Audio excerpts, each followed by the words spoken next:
कर्नाटक में पहले चरण में 14 सीटों पर आज मतदान हो रहा है। हम फिलहाल मौजूद हैं बेंगलुरु सेंट्रल लोकसभा कॉन्स्टिट्यूंसी में। केपी अग्रहारा इलाका के नाम है। आप देखिए कितनी लंबी लंबी कतारों में लोग बहुत उत्साह के साथ यहाँ पर अपना मताधिकार जो है उसका प्रयोग करने आए हैं।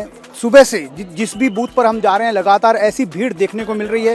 हालांकि कुछ जो ऐसे बूथ थे जहां पर देखा गया था कि 9 बजे के बाद लोगों का आना थोड़ा कम हुआ था, लेकिन इस बूथ पर पर्टिकुलरली बात कर ले तो ये बहुत लंबी कतार यहां पर लोगों की देखने को मिल रही है। हर आयु वर्ग के लोग यहां पर बहुत ही उत्साह के साथ आकर अपने मताधिकार का प्रयोग कर रहे हैं। 14 सीटों पर आज कर्नाटका का जो पहले फेज़ का मतदान है वो राजनीतिक तौर पर भी काफ़ी अहम माना जा रहा है, क्योंकि यहाँ पर जो पहले 14 सीटों में ही इस बात को तय करना है कि जो कांग्रेस की सरकार है यहाँ पर सिद्धरामैया के नेतृत्व में, उनका यहाँ पर कितना वर्चस्व रहता है। क्योंकि जो बाकी सेकंड फेज़ की 14 सीटें हैं उसमें चूंकि लिंगायत बाहुल्य वो सारे इलाके हैं, इसलिए ऐसा लगता है कि वहाँ पर पहले से ही बीजेपी को अपर हैंड है। लेकिन इन 14 सीटों पर जो दक्षिण कर्नाटका संभाग की सीटें हैं, यहाँ पर क्या होता है, यहाँ पर क्या जो वक्कली का वोट हैं जिनके साथ इस बार जेडीएस के साथ टाई अप भी किया बीजेपी ने, क्या वो वक्कली का वोट एक साथ कॉन्सोलिडेट होकर बीजेपी के पक्ष में मतदान करते हैं। पिछली बार की बात कर ले तो इन 14 सीटों में जेडीएस जब बीजेपी के साथ नहीं थी तो 2 सीटों पर 2019 के चुनाव में एक सीट पर हासन में जेडीएस और दूसरा जो बेंगलुरु रूरल है वहां पर कांग्रेस ने जीत दर्ज की थी। बाकी 12 सीटों पर पिछली बार भी बीजेपी ने यहां पर जीत हासिल की थी। लेकिन क्या इस बार समीकरणें बदल रही हैं? क्या कांग्रेस की गारंटी काम कर रही है? क्या मोदी जी के चेहरे पर यहाँ पर वोट पड़ रही है? ये तमाम मुद्दों के साथ में एक कह सकते हैं कि ब्रिस्क वोटिंग पहली बार बेंगलुरु महानगर में देखी जा रही है। बेंगलुरु सेंट्रल पार्लियामेंट्री कॉन्स्टिट्यूंसीज के कुछ मतदाता हमारे साथ हैं जो वोट डालकर अभी आए हैं। ये जो इलाका है केपी अग्रहारा, ये बेंगलुरु में गांधीनगर कॉन्स्टिट्यूंसी है असेंबली की, उसके अंदर पड़ता है और गांधीनगर में कांग्रेस के एमएलए हैं। पिछली बार यहाँ के मतदाताओं ने कांग्रेस के एक नेता को यहाँ से विधायक चुना था। अब क्या माहौल है जानने की कोशिश करते हैं। कुछ महिलाएं भी हमारे साथ हैं। मैडम, किन मुद्दों पर आप वोट दे रही हैं इस बार?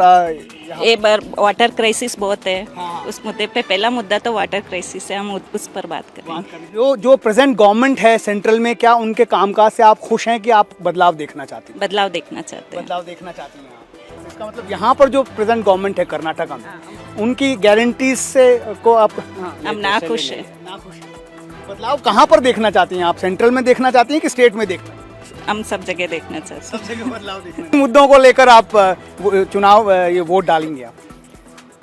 मुद्दा तो बहुत है, एक एक मुद्दा बताने जाएंगे तो बहुत टाइम लग जाएगा। लेकिन पहले इन्होंने जैसे बताया वाटर क्राइसिस एंड बहुत सी चीज़ों का चेंजेस आना बहुत ज़रूरी है। प्रेजेंट से हम खुश नहीं हैं। सरकार के कामकाज से आप खुश हैं? जी नहीं, बिल्कुल ही नहीं। बिल्कुल भी नहीं। क्या किस तरह का बदलाव आप देख रही हैं? चलिए एक बात बता दें, अगर सेंट्रल गवर्नमेंट की बात करें, क्योंकि सेंट्रल इलेक्शंस हैं, तो सेंट्रल गवर्नमेंट में आपको लगता है कि वहाँ पर बदलाव होना चाहिए कि एक चांस और मिलना चाहिए? नहीं, चांस नहीं मिलना चाहिए। नहीं, बिल्कुल ही नहीं। अपना वही है, बस बदलाव चाहिए। आपको लगता है बदलाव आने से चीजें बदल जाएंगी? बदलने की कोशिश करेंगे, कोशिश होएंगे, कामयाब करेंगे। हम मेहनत तो कर रहे हैं, हम जो भी होएगा देख लेंगे। लेकिन यहाँ संतोष नहीं है। संतोष नहीं। वाटर क्राइसिस की बात कर रहे थे, तो आपको लगता है वाटर क्राइसिस जो है बड़ा मुद्दा है यहाँ पर? पानी का तो बहुत प्रॉब्लम है। किसके लिए आप उसको जिम्मेदार ठहराते हैं? यहाँ की सरकार, लोग स्थानीय सरकार को कि केंद्र की सरकार? किसको ठेका सकते हैं? नहीं है ना, वो तो नहीं है। बस वो तो खुदत के हाथ में है। फिर भी कोशिश कर रहे हैं हम। बस मोदी चाहिए आपको? तो फिर केंद्र में बदलेगा तो कैसे मोदी आएंगे? भाई साहब, आप कह रहे हैं केंद्र में सरकार बदलनी चाहिए, केंद्र में सरकार बदलेंगे, देख लेंगे। लेकिन केंद्र में तो मोदी जी की सरकार है, फिर आप कह रहे हैं मोदी जी चाहिए हमको। यहाँ पे बदलना सब। फिर शुरू से सब कुछ गलत बोल दिया आपने। सॉरी असेंबली में चेंज चाहिए बस। केंद्र में आप क्या चाह रहे हैं? मोदी। मैडम, आप भी यही कहना चाह रही थी? कोई मुझे ये समझ में आया कि आप मोदी जी की सरकार को बदलना चाहती हैं? जी नहीं, बिल्कुल ही नहीं। वो तो चांस ही नहीं है। केंद्र में तो उन्हीं की सरकार है ना मैडम? हम मोदी की सरकार ही चाहते हैं, हम बदलना नहीं चाहते हैं। चांस और देना चाहते हैं उनको आप? ऐसा 100%। क्यों आपको ऐसा लगता है कि उनकी सरकार होने से क्या चीजें बदल रही है आपके यहाँ से? पिछले 10 साल की बात कर लें, बहुत कुछ बदला है। सेफ्टी फॉर वुमेन बदला है, सब कुछ बदला है। काफी कुछ उन्होंने वुमेन्स के लिए किया है। आजकल जो बेटर गोइंग बच्चे कॉलेजेस जा रहे हैं उनके लिए भी काफी कुछ वो लोग कर रहे हैं। तो we want Modi only. Congress के मैनिफेस्टो। मोदी आओ, कांग्रेस आओ, हमारे को क्या फर्क पड़ता है? कोई फर्क नहीं पड़ता। डालती है कि वोट भी नहीं डालती? वोट डालते हैं ना, डाल के आ गया आराम से। कोई फर्क नहीं पड़ता? तो ऐसे आंख बंद किया और बटन दबा दिया? आंख बंद करिए, बटन दबा दिया। किसी को भी जाने दो। ये हमारे साथ है ना पूरा फौज। किसके साथ में बोलेंगे तो झगड़ा हो जाएगा हमारा, इसलिए चलिए मैडम, आप बताइए, आपको क्यों लगता है कि अगर वहाँ पर सरकार जो है वो बदलनी चाहिए, उनके कार्यकाल से आप खुश हैं? आपको क्या लगता है कि किन मुद्दों पर आप वोट करेंगे? First of all, what is happening against women in Manipur is my first concern. So it cannot be forgiven. Second thing is the communal division happening in the name of religion. Wherever you see, people are speaking about, and these BJP leaders are speaking of Hindu, Muslim. So previously it was not there for us. We all were like human beings, Indians. But now it is divided. That is huge, in huge way, dangerous for Indians and Indian progress obviously. So I believe there should be a change. आपको क्या लगता है sir, किसकी guarantee पर आपको ज़्यादा भरोसा है? मैडम कह रही थी कि उन्होंने मैनिफेस्टो देखा कांग्रेस का, बहुत प्रॉमिसिंग लगा उनको। आपको किसकी गारंटी पर ज़्यादा भरोसा है यहाँ पर नजर? सर हमने 10 साल सरकार देखी है, मोदी सरकार, और अभी हम देख रहे हैं ग्राउंड पे जो जनता के मुख्य मुद्दे हैं, महंगाई है, रोजगार है, उन पे कोई डिबेट नहीं करता। आपके मीडिया वाला भी, मेरे ख्याल से पहले हम लोग प्राइम शो में देखते थे कि ये सब्जेक्ट डिबेट होती थी, आजकल डिबेट होता है सैम पित्रोदा क्या बोला, he is irrelevant, he is not a policy maker. लेकिन वो मेंटोर हैं। Mentor is difficult, but there is a manifesto, this is the which what will prevail, is a manifesto. I suppose I put my opinion and it says it's a Congress opinion. How can it happen? There are so many people from the BJP, so we will change the constitution. They will change, but Modi ji is saying we will not change. So what will prevail? The party policy will prevail. So these are irrelevant. On the ground level, people want लोगों को रोजगार चाहिए, महंगाई कम चाहिए, जो बहुत local issue है। इधर के जो MP है उसने 10 साल में क्या काम किया, उनके ऊपर वो लोग वोट करेंगे और बदलाव निश्चित है। जहाँ तक मैं समझता हूँ, अधिक मतदान अधिक लोकतंत्र मजबूती प्रदान करता है। और इस बार प्रथम चरण के चुनाव से इस बार के चुनाव में मतदान जो देख रहे हैं हम, बड़े जोश के साथ लोग दे रहे हैं।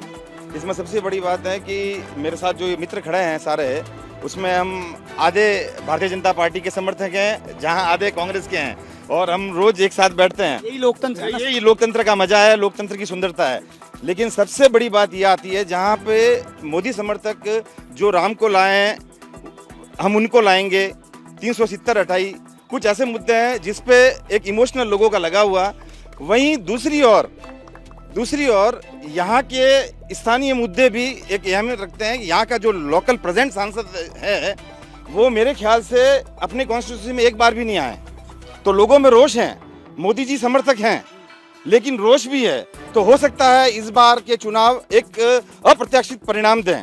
उसके साथ ही एक बात और जोड़ना चाहूँगा, जहाँ पर कांग्रेस के साथ भी ये आरोप लग रहे हैं, वहाँ पर ये जो इलेक्टोरल बॉन्ड का जो मुद्दा है, ये जहाँ पर भ्रष्टाचार के मुद्दे पर भाजपा शासन में आई थी, वहीं पे अजय और ये जो चौहान हैं, जो महाराष्ट्र से हैं, जिन पर 2500 करोड़ से ज्यादा का जिन पर आरोप है, वे आज मोदी जी के और भाजपा की गोद में बैठे हैं। अजीत पवार, क्या ये आपको कंफ्यूज करती है ये सब बातें?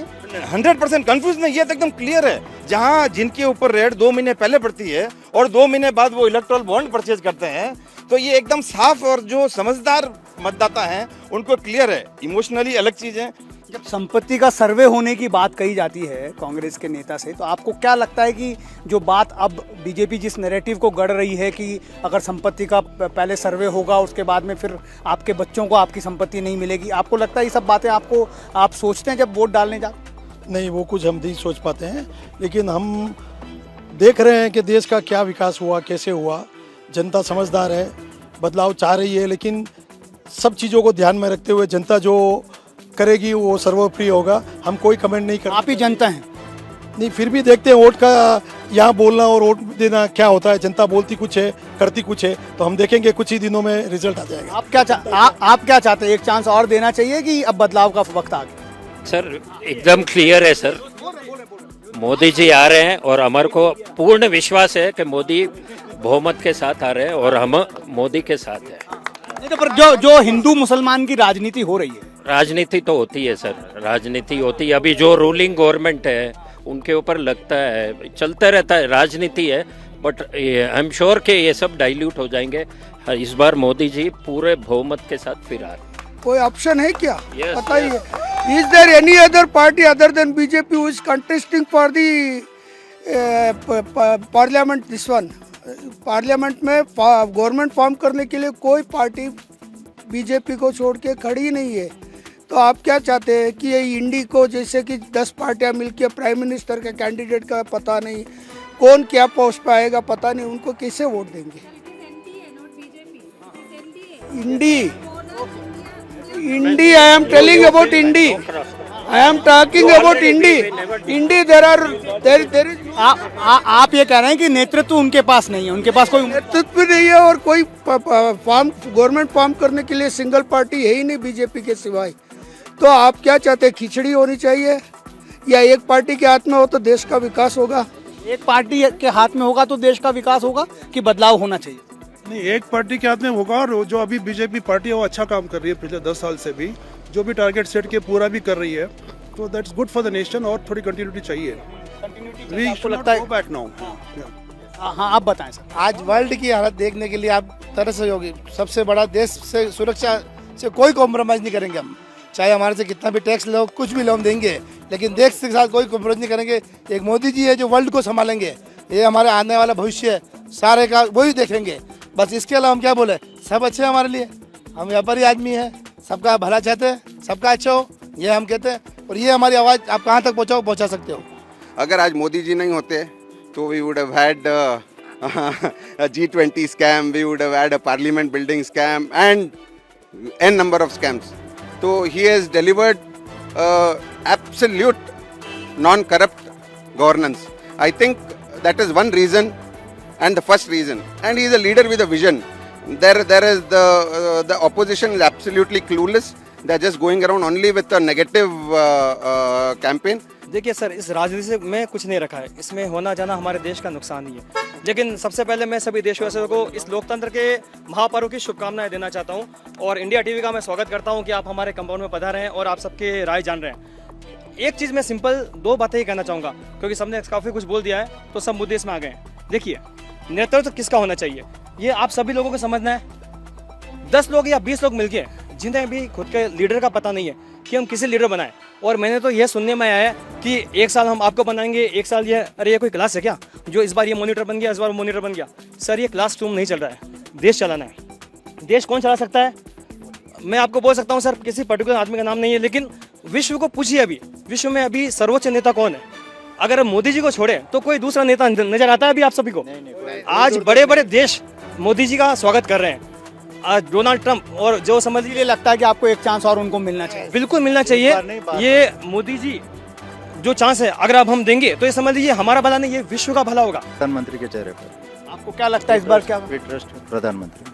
सर, नेतृत्व वाली सरकार होनी चाहिए। जहाँ पे नेतृत्व नहीं है तो हम किसे ही भरोसा करें और किसका भरोसा करें? यहाँ पे जो नेतृत्व कंपैरिजन ही नहीं है, बस मोदी जी का कंपैरिजन ही नहीं है। मोदी जी आने के बाद भी एक भी बॉम्ब ब्लास्ट नहीं हुआ। ये क्या है?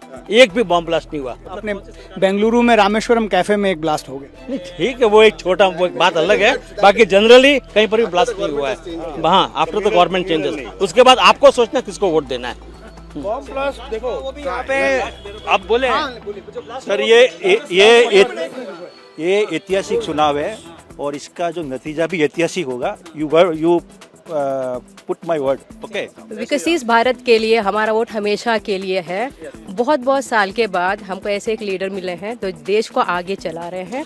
And our support and my support and everybody support must be and should be only for one person who is very much clean chit, and हमको उन पे भरोसा पूरा है कि वो देश चला सकते हैं। आप बताइए इस बार क्या हो रहा है बेंगलुरु नॉर्थ में? आपके किस मुद्दों पर वोट पड़ रहे हैं? विकास के मुद्दों पे वोट पड़ रहे हैं। जो मोदी जी ने विकास करके दिखाया है, मोदी जी जो अंतर्राष्ट्रीय इंटरनेशनल लेवल पे जो हमारी पहचान बनाई है, हमें जो चाहिए था वो जो उन्होंने दिया है, राम जन्मभूमि, राम मंदिर का दिया है, जो हमारे बाप दादाओं की लड़ाई थी, वो लड़ाई का फल आज में हमें देखने को मिल रहा है। ये मोदी का दिया हुआ है, माननीय योगी आदित्यनाथ जी का दिया हुआ है। मेरा वोट उसी पे जा रहा है, विकास पे जा रहा है। आपको क्या लगता है कि ये सरकार से, कामकाज से आप खुश हैं कि बदलाव होना चाहिए? ಪ್ರಧಾನಿ ಮೋದಿಯವರ ಸರ್ಕಾರದ ಕಾರ್ಯಗಳ ಬಗ್ಗೆ ತುಂಬ हिंदी में थोड़ा सा बोल। हिंदी में हम लोगों को बहुत अच्छा है। वो राम मंदिर निर्माण किया, हिंदुत्व के बारे में बहुत किया मोदी जी, अभिवृद्धि के बारे में, विकसित भारत बहुत किया। इसके लिए हमारा वोट देश के लिए मोदी जी, बेंगलुरु नॉर्थ में शोभा। आप बताइए सर। जो मोदी जी ने पिछले 10 साल में जो काम किया है उससे बहुत खुशी है हम लोग, और विश्व में हमारा विश्वगुरु का बनने का जो सपना हम लोग देख रहे थे वो खुश हो गए। हम लोग विश्वगुरु हो रहे हैं, और मोदी जी का जो इकोनॉमी रिफॉर्म लाया है तो उसमें हम लोग 3rd में आ रहे हैं थोड़ी दिन में। तो इसलिए इस बार भी मोदी जी के लिए हमने वोट दिए। इस बार नॉर्थ में हमारा शोभा जी को हमने वोट दिए। आप बताइए, आप खुश हैं प्राइम मिनिस्टर के कामकाज? हाँ, बहुत खुश है। एक बार और उनको चांस मिलना है? चाहिए। आप बताइए सर। और एक चांस देने को हमको अच्छा देश के लिए अच्छा हो रहा है उनके टेन्योर में, आपको लगता है? देश के लिए अच्छा हो रहा है, इसीलिए मैं और एक बार चांस दे रहा हूँ। आपको क्या लगता है? अच्छा होना। अच्छा है उन्होंने? अच्छा। कोई देना चाहते वोट? वोट उनको, आपका वोट प्रधानमंत्री के लिए ही होता है? और चांस दे रहा 400 पार। आप वोट डालकर आई हैं मैडम, किन मुद्दों पर वोट डालती हैं? आगे फ्यूचर बेटर है ना करके। फ्यूचर बेटर है अभी आपको लगता है जो प्रेजेंट गवर्नमेंट? और है, और बढ़ना चाहिए एक्स्ट्रा। बच्चों के लिए फैसिलिटी होनी चाहिए, बच्चों के लिए एजुकेशन प्रॉपर होना चाहिए, सब कुछ प्रॉपर होना चाहिए। सरकार अभी है केंद्र में, उससे आप खुश हैं कि बदलाव चाहती हैं? थोड़ा बदलाव तो चाहती हूँ, हल्का सा ताकि फ्यूचर और अच्छा बेटर हो सके। अभी आप क्या चाहती हैं? मतलब ये जो सरकार है उसको एक और चांस मिलना चाहिए कि अब समय आ गया है कि बदल जाए? नहीं, एक और चांस मिलना चाहिए उनको। जो अभी प्राइम मिनिस्टर के नेतृत्व में जो सरकार है वो आप ठीक काम कर रही है, आपको ऐसा लगता है? यस, कर रहे। फिलहाल prime minister is best, Modi is best. आपको लगता है मोदी बेस्ट है? बेस्ट बेस्ट है। बेस्ट अच्छा करेंगे और देश के लिए आप? हाँ, करेंगे हमारा को विश्वास है। एक और चांस मिलेगा उनको, आपको लगता है? हाँ, मिलेगा।